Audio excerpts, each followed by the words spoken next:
Some very revealing headlines made Jewish news this past week for all you politically incorrect connoisseurs. In Jerusalem, Netanyahu delivered a Jewish supremacist speech in honor of Theodor Herzl, founder of Zionism, using quotes from Mark Twain. Puzzling, for Twain has always been looked upon by Jewry as an anti-Semite. Bibsy boasted that Jews had made great contributions to humanity, all in the context of tikkun olam, a Hebrew phrase meaning fixing the world. Now, while many would argue that Jews have not only failed in fixing the world, but are rather destroying it, Bibsy failed to cite one of Mark Twain's most telling quotes regarding a Jewish state. If the concentration of the most cunning brains in the world is to be made a free country, it should be stopped. It will not be well to let that race find out its strength, unquote.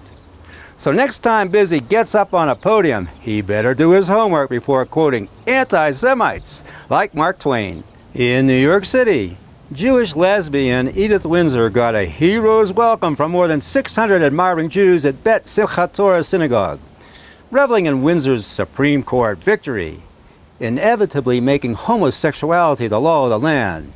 Jews are seeking a cover for their own sons and daughters who are also engaging in the sinful acts of sodomy and lesbian sex. Nationwide, Jewish day schools and yeshivas are being awarded huge sums of government money through tax credit programs, corralling millions of dollars from Gentile taxpayers annually. And why not? While teaching from the Talmud that the Goyim are cattle to be cheated, their hard-earned money can still be used to teach Jewish children just how gullible the Goyim really are. Jewry spent years opposing government funding for Christian parochial schools, filing suits until they folded, all under the pretense of separation of church and state.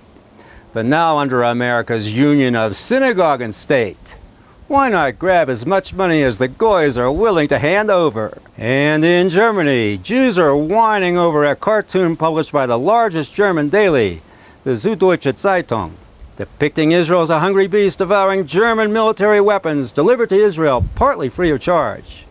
The Simon Wiesenthal Center in the U.S. jumped all over the German paper, demanding an immediate apology, likening the cartoon as something Hitler would publish. That old Teutonic canard just keeps on coming up. But no apology is ever forthcoming from Jewry for their ethnic cleansing of Palestinians, of which both German and U.S. military weapons have been used. And that's the news for this week. It's good news for the Jews, but bad news for everyone else. You'll never hear it exposed quite like this, here in my first edition of Politically Incorrect Jewish News.